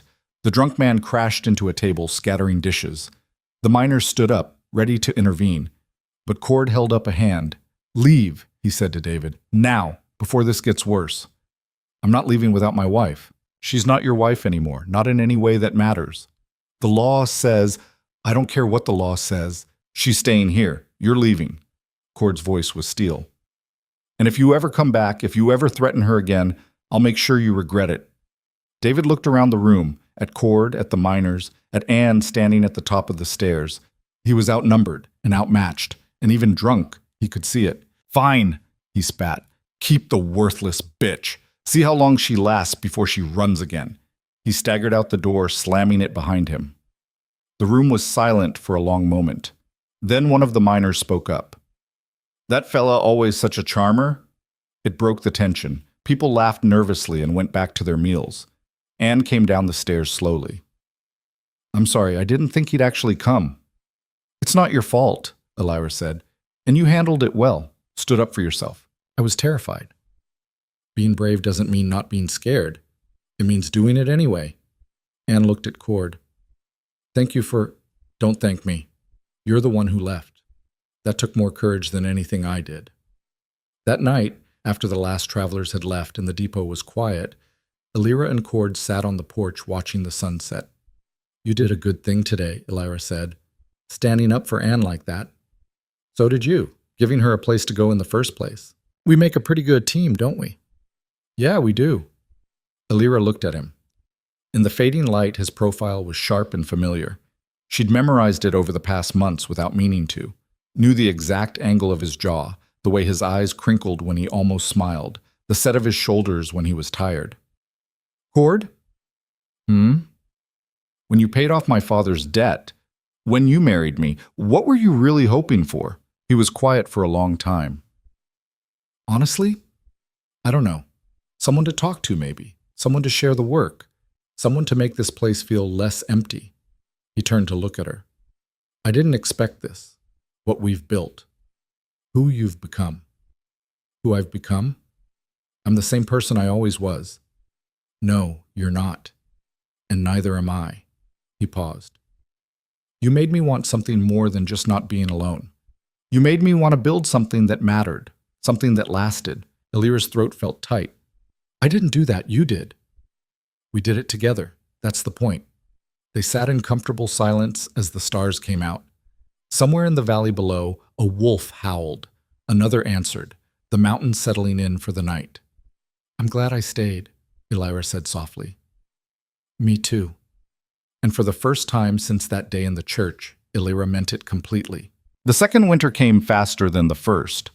By October, snow was already accumulating on the high passes, and the stream of travelers slowed to a trickle. Cord and Elira closed the depot for the season and retreated to the cabin with Anne, who'd become as much family as employee over the past months. Elira had expected the isolation to feel oppressive again, but it didn't. The cabin that had once felt like a prison now felt like home. She knew every creak in the floorboards, every draft from the windows, every shadow the fire cast on the walls. And more than that, she knew the people in it. She knew that Cord got quiet when he was worried, that Anne hummed when she cooked, that the three of them had developed a rhythm that worked, splitting chores, sharing meals, existing together without friction. One evening in late November, Anne was mending clothes by the fire while Cord worked on next year's expansion plans. Elira was reading, a novel she'd ordered from town, one of the small luxuries their success had afforded. I've been thinking, Anne said suddenly, breaking the comfortable silence. When we reopen in spring, we should add a sick room, separate from the main sleeping quarters. Elira looked up from her book. For quarantine? And for people too injured to travel. Last season we had that logger with the broken leg. He had to sleep in the main room with everyone else. It wasn't ideal. That's smart, Cord said, making a note on his plans. We've got space on the east side, could add a small addition, maybe 2 beds. And proper medical supplies, Elira added, more than just bandages and whiskey. They talked through the idea for another hour, refining it, making it real. This was how most of their evenings went now, planning, improving, building something that grew a little bigger every time they looked at it. When Anne finally went to bed, Elira and Cord stayed up, as they often did. The fire burned low. Outside, wind rattled the shutters. She's doing well, Cord said. Anne seems happier. She is. She told me yesterday she can't remember the last time she felt safe. That's good. What we're doing here, it matters. Elira set down her book. Do you ever regret it? What you did? Paying all that money for me? Cord looked at her, surprised. Where's this coming from? I don't know. I've just been thinking. You could have had a normal wife, someone who came to you willingly, who loved you from the start. And instead I got you. Instead you got me. Angry, scared, half-feral me. Cord laughed. You weren't that bad. I locked my door every night for months. Wouldn't even look at you most days. You were protecting yourself. Can't fault you for that. He poked at the fire, sending up sparks. And for the record, I wouldn't change it. Any of it. Why not? Because a normal wife would have expected normal things. Would have wanted me to be someone I'm not. You didn't want anything from me except to be left alone. That gave us space to figure out what we actually wanted instead of what we were supposed to want. Elira thought about this. And what do you want? This, what we have now, the business, the partnership, the life we're building. He paused. You. The word hung between them like something physical. Cord, I'm not asking for anything, he said quickly. I just want you to know, whatever this is between us, I'm grateful for it. Elira's heart was beating too fast. They'd been dancing around this for months, this thing that was more than business partnership, but less than marriage in the traditional sense, this careful balance they'd built. I don't know how to do this, she admitted. How to be someone's wife when I never wanted to be married in the first place. Then don't be a wife, be whatever you want to be. And what if what I want keeps changing? Then it changes, we figure it out as we go. Cord met her eyes. I told you from the start, you have choices. That hasn't changed. Won't change. Alira stood up and crossed to where he sat. She took his hand, rough, scarred, familiar. I choose to stay, not because I'm trapped, not because I have nowhere else to go, but because I want to be here. With you. Cord squeezed her hand. That's all I need to hear. She kissed him then. It wasn't their first kiss that had happened weeks ago, hesitant and uncertain. But this one was different. This one was a choice made freely, without fear or obligation. When they finally pulled apart, Cord was smiling. Took you long enough. Shut up, Alira said, but she was smiling too. That night she didn't go to her own room. She stayed with Cord in his, and for the first time since the wedding, it felt right. Not forced or frightening, but natural, like the final piece of something clicking into place. In the morning, Anne took one look at them and grinned. About time. Mind your business, Alira said, but there was no heat in it. Hard to mind my business when you two have been making eyes at each other for months. I was starting to wonder if I'd have to lock you in a room together. Cord choked on his coffee. The rest of the winter passed in a blur of quiet contentment. They worked on plans for the depot expansion, played cards in the evening, and existed together in a way that felt earned rather than expected. Alira found herself laughing more, sleeping better, feeling more at home in her own skin than she ever had before. When spring came and they reopened Wren and Hale, it was with new additions. The sick room Anne had suggested, an expanded kitchen, and a second stable for the increased traffic they were anticipating. The travelers came back more than ever. Word had spread over the winter about the depot with hot food and fair prices and a woman who could set bones and treat wounds. They came for supplies and stayed for meals. They came for rest and left with stories about the couple who'd built something real out of nothing. And one day in early May, a group from Harlan's Creek arrived. Alira was in the kitchen when Anne came to find her. You've got visitors from town. They asked for you specifically. Alira wiped her hands on her apron. Who? Didn't give names, but one of them is a woman, well-dressed, looks nervous. When Alira came out to the main room, she found 5 women waiting. She recognized 2 of them, Sarah Mitchell and her sister, the ones who'd gossiped so viciously the first time she'd come back to town. The other 3 were strangers. Mrs. Halloran, Sarah said, and her voice was different than before. Less sharp, almost respectful. Thank you for seeing us. I'm busy, Alira said coolly. What do you want? Sarah glanced at the other women, who nodded encouragingly. We came to ask your advice. Alira blinked. My advice about what? About what you did. How you did it. Sarah twisted her hands together. You left town with nothing, married a man you didn't know, and now you've built all this. A business with your name on it, independence, respect. And? Alira crossed her arms, not making this easy. One of the other women spoke up, younger, maybe 19. We want to know how. How you made people see you as more than just someone's wife or daughter. How you made them respect you. Alira looked at them. These women who judged her, whispered about her, made her life in Harlan's Creek unbearable. Part of her wanted to tell them to leave, to say they didn't deserve her help. But another part, the part that had grown stronger over the past year, remembered what it felt like to be powerless, to be trapped by other people's expectations and decisions. Sit down, she said finally. They sat. Alira pulled up a chair across from them.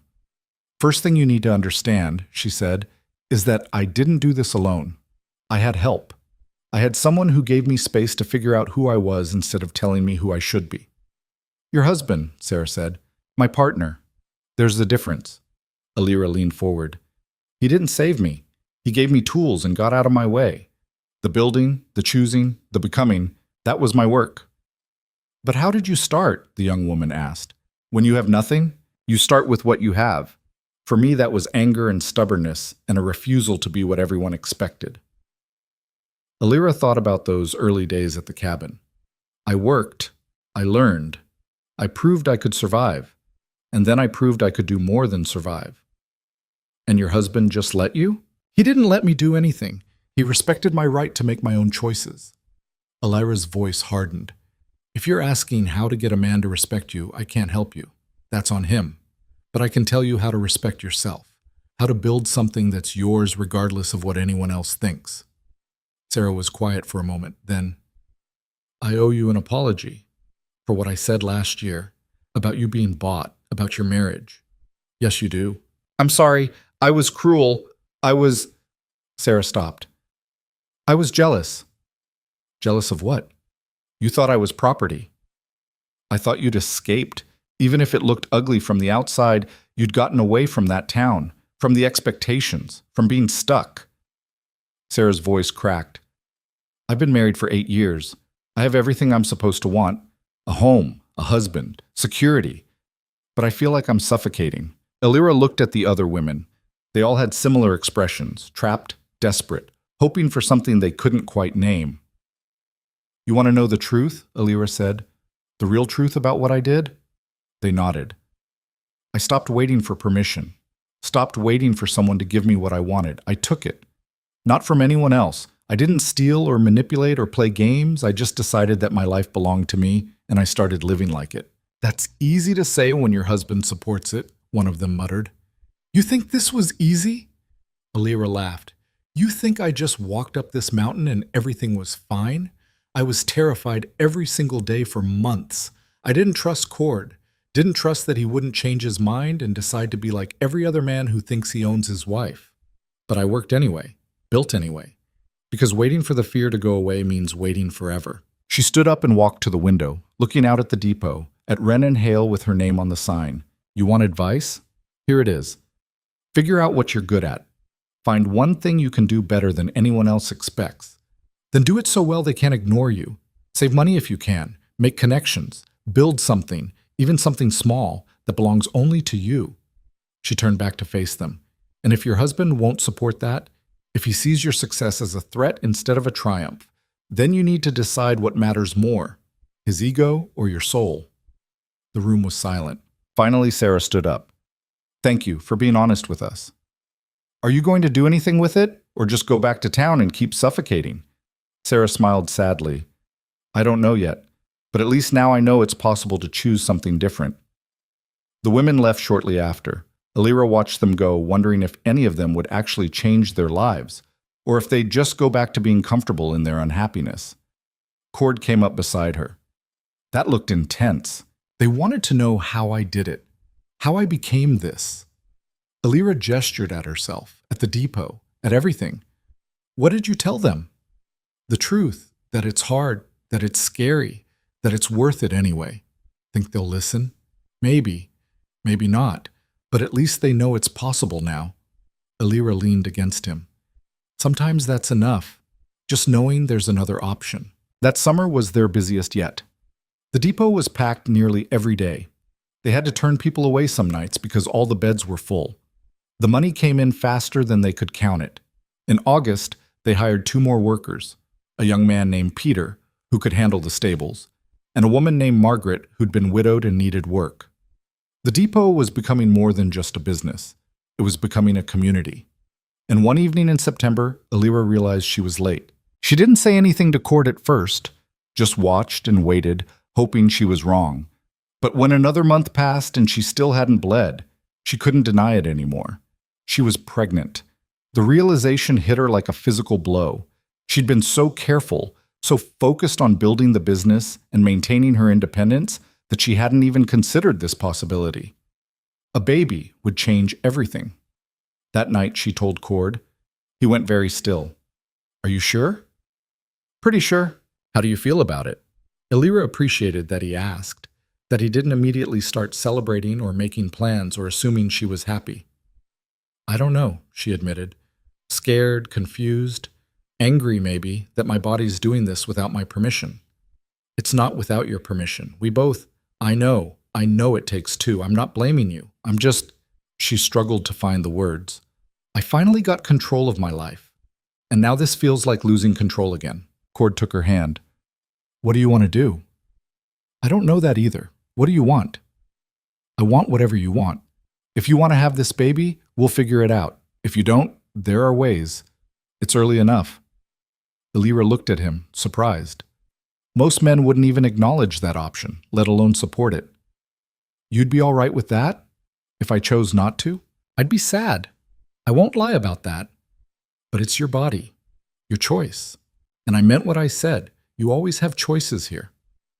Elira thought about it for days, thought about what a baby would mean, the work, the sacrifice, the way it would tie her to this place and this life even more permanently than marriage had. But she also thought about the depot with her name on it, about the land she owned, about the partnership she'd built with Cord based on respect rather than ownership. A baby wouldn't take that away, not if she didn't let it. She told Cord her decision one morning while they were working in the garden behind the cabin. "I want to keep it," she said. "The baby." Cord looked up from the carrots he was pulling. "Yeah? Yeah, but I need you to understand something. I'm not becoming a different person just because I'm pregnant. I'm still running the depot, still making decisions, still me. I wouldn't expect anything else. And when the baby comes, we're going to share the work, all of it. I'm not doing this alone while you get to keep living your life unchanged. Fair enough? And if at any point I start to disappear, if I start becoming just the mother instead of myself, you call me on it. Remind me who I am." Cord crossed the garden and pulled her into his arms. "I know who you are. Strong, stubborn, brilliant woman who built a business from nothing and changed my entire life. A baby's not going to change that. Promise? Promise." The pregnancy was hard. Elira worked through most of it, refusing to slow down despite Anne's worried protests and Cord's careful watching. She served travelers until she was 8 months along and couldn't fit behind the counter anymore. And then in early March, during a late-season snowstorm, the baby came. It was Anne who delivered her, the depot's sick room finally getting the use it was designed for. Cord paced outside the door for 6 hours while Elira worked through the hardest thing she'd ever done. When it was over, Anne brought him in to meet his daughter. Elira was exhausted, sweaty, and had never felt more powerful in her life. She'd done this, brought a whole new person into the world through sheer force of will. "She's perfect," Cord said, holding the tiny bundle with shaking hands. "She's wrinkled and red and screaming," Elira said. "But yeah, she's ours." "What should we name her?" Elira had been thinking about this for months. "Wren, after the business, after what we built." Cord smiled. "Wren Halloran. I like it." They stayed at the cabin for the first month, learning how to be parents. It was harder than running the depot, harder than surviving the first winter, harder than anything Elira had imagined. But Cord kept his promise. He changed diapers and walked the floor at night and took over feedings when he could. They shared the burden equally, and somehow that made it bearable. When they reopened Wren and Hale that spring, with little Wren sleeping in a basket behind the counter, the travelers barely blinked. This was just part of who they were now. The couple who'd built something impossible and were raising a daughter while doing it. 2 years later, Elira stood in the main room of the depot and looked around with satisfaction. The place was packed. Travelers filled every seat. Anne was serving food while Margaret handled the counter. Peter was outside dealing with a fresh group of horses, and Cord was upstairs putting Wren down for her nap. This was what they'd built. Not just a business, but a life. A real, messy, imperfect life that belonged to them. The door opened and Elira looked up, expecting another traveler. Instead, she saw her father. Carson Voss looked worse than the last time she'd seen him. Thinner, older, meaner. He walked up to the counter and stood there, waiting for her to acknowledge him. Elira finished serving the customer in front of her, then turned to Carson. "We don't serve people who aren't welcome here. That any way to greet your father? You lost the right to call yourself that a long time ago." Carson's face twisted. "I heard about this place, about what you've done. Thought maybe you'd be willing to help out your old man. For old time's sake." "There are no old times. There's just you gambling away our lives and then selling me to cover your debts." "I didn't sell you. I arranged a marriage. You took $700. Cord paid $5 to Murphy." "Where'd the other $200 go, father?" The room had gone quiet. Everyone was listening now. Carson shifted uncomfortably. "That's none of your business. It became my business the moment you made me the subject of town gossip. The moment you let everyone think I was bought like livestock." Elira came around the counter. "But here's the thing. I'm not that scared girl anymore. I'm not the one who needed you or depended on you or hoped you'd change. I built this, me and Cord, and you had nothing to do with it. I'm still your father, biologically. But that's it. You want money? Get it somewhere else. You want shelter? Find another daughter to exploit. Because you're not welcome here. Carson's face went red. You ungrateful. I'm done. Elira's voice cut through whatever he was going to say. You need to leave. Now. Or what? Cord appeared at the top of the stairs. He didn't say anything, just stood there, arms crossed. Carson looked around the room, at Cord, at the travelers who'd stopped eating to watch, at Elira standing there, unflinching. Fine, he spat. Keep your precious business. See how long it lasts without family. It'll last just fine, Elira said. Because family isn't blood. It's who shows up, who does the work, who earns the right to be here. Carson left without another word. The room stayed quiet for a moment. Then one of the travelers started clapping. Another joined in. Soon the whole room was applauding. Elira felt tears prick her eyes, but blinked them back. She'd learned not to cry in front of people if she could help it. That night, after the depot closed and Wren was asleep, Elira and Cord sat on the porch like they had so many times before. You did good today, Cord said. With your father. I should have done it years ago. Maybe. But you did it when you were ready. That's what matters. Elira looked out at the mountains, at the life they'd built here. Do you ever think about what would have happened if you hadn't paid that debt? If you just let Murphy's men deal with Carson? Sometimes. But then I remember I wouldn't have you, wouldn't have Wren, wouldn't have any of this. You'd probably have a quieter life. Quieter isn't better. Elira leaned against him. I love you. I don't think I've ever actually said that. You've said it in other ways, every day. Well, now I'm saying it with words.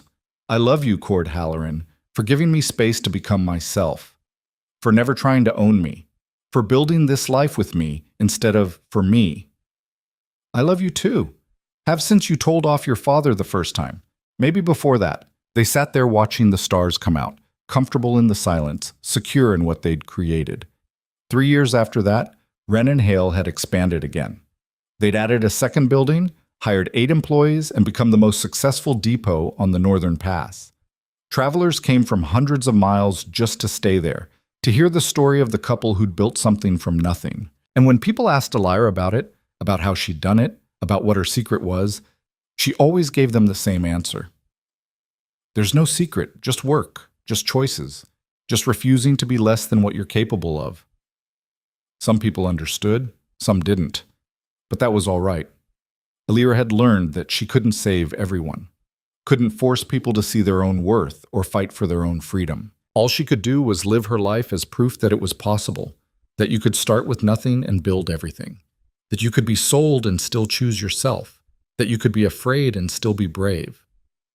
And years later, when Wren was old enough to understand, Elira told her the whole story about the gambling debt and the wedding and the early days of fear and uncertainty. Were you happy? Wren asked. When you first married Papa? No, Elira said honestly. I was terrified and angry and felt like I'd lost control of my life. But you're happy now? Yes, very much. What changed? Elira thought about it. I changed. Your father gave me space to change, but I had to do the actual work, had to decide who I wanted to be instead of who I was told to be. How did you decide? I asked myself what I wanted, really wanted, and then I worked toward it every single day until it became real. Wren nodded seriously. Can I do that too? You can do anything you want. That's the whole point. Looking at her daughter, strong, curious, free in ways Elira had never been at that age, she felt something settle in her chest. They'd done it. Built something that lasted. Created a life based on choice instead of obligation. It hadn't been smooth, hadn't been perfect. There had been hard days and doubts and moments when Elira wondered if she'd made the right decisions. But standing there with her daughter and her business and her partner who'd never once tried to own her, Elira knew one thing for certain.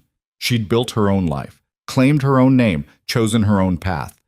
And that was worth every single struggle it had taken to get here.